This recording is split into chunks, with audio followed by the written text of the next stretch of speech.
Hello, happy Wednesday. Today I want to talk about follow-up. Many of you have heard the phrase, I have all these quotes and I don't know where they came from. I believe the first time I heard it was at the National Speakers Association, one of their yearly annual events. But the phrase is, the fortune is in the follow-up. And I know so many people that I work with, so many entrepreneurs that I work with that just have a lot of issues following up. And it happens for a number of reasons. One, they're busy, they forget, they don't have an actual tracking system.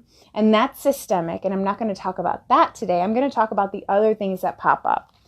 When we don't follow up with people that were interested or expressed interest in working with us, sometimes we don't follow up as a resistance, as a point of resistance. And what do I mean by that? Well, we have issues with sales, which a lot of us do. We have connotations with sales. We have belief systems built up that if I'm a salesperson, that means XYZ, that means I'm sleazy, that means it's gross, that means like I'm taking advantage of people. And we have all these belief systems that prevent us from following up, that prevent us from doing the sales activity that we need to do that would get our business to where we want it to go. And so today I want to share a really powerful reframe on following up. And so what I want to address first is how we might feel when we initially reach out, right? We met someone in a networking event.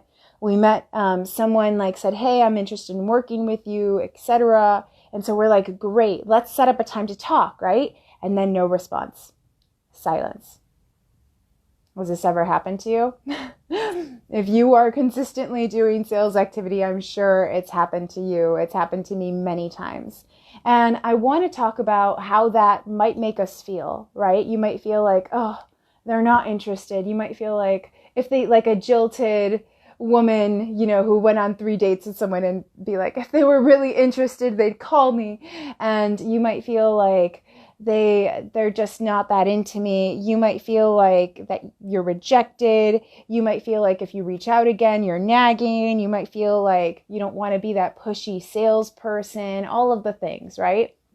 And the reality of the situation is that we live in a world that has more distractions than ever before. You know this, right? We have social media.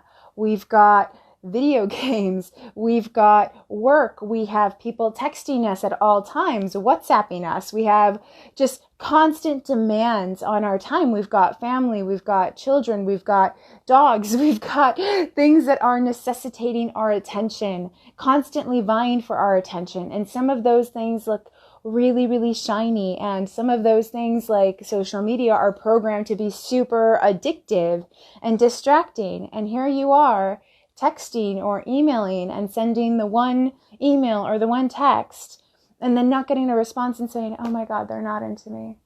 They don't want to work with me. I guess that's it. I guess I somehow blew it with this person, with this prospect, right? And we're making up these stories without actually being in tune with the reality. And the reality is that people are really busy.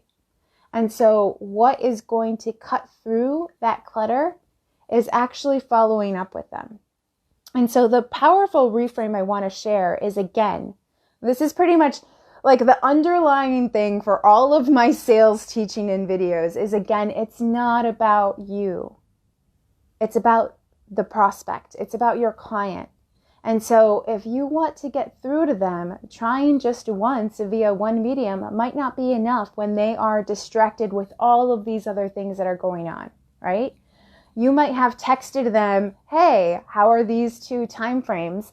Right when their toddler started throwing a tantrum. They saw the text, toddler threw a tantrum. They had to be present in the moment with their child, and then they moved on and they totally forgot about it. And it might not mean anything about you. And yet we create these meanings that this happened, therefore it's about me, right? And so what I would like you to consider doing is following up.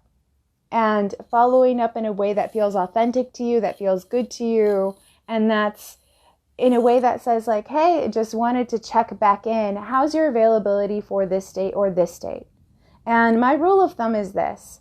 And this is from like networking, if it's a referral, obviously if you have a well-oiled marketing machine and that's working, it's, a little bit different. But this is just, just organic people reaching out to you. If you reach out 3 times within the span of a couple of weeks, the truth is they're probably not prioritizing talking to you. And you can either, leave that be and maybe reach out in another few weeks to say, hey, I was just curious. Do you still want to have a conversation? Or just leave that alone. But if you don't follow up at least 3 times after they mentioned that they were interested in having a conversation with you, then you are definitely losing out on potential business. So that is my sales tip of the day. I wore this super bright lipstick. You like it? Because it makes me feel like summertime. And it's fall here. It's beautiful autumn here in Chicago. And I just really wanted to feel bright today. So I hope you enjoyed the lipstick and hope you enjoyed the tips in this video. The fortune is in the follow-up. Have great follow-up conversations via email, text, and comment. Let me know how it goes. I would love to hear if any of you guys, any of you people, any of you individuals, any of you that are watching this, generate some results from following up with people this week. All right, bye. Have a good one.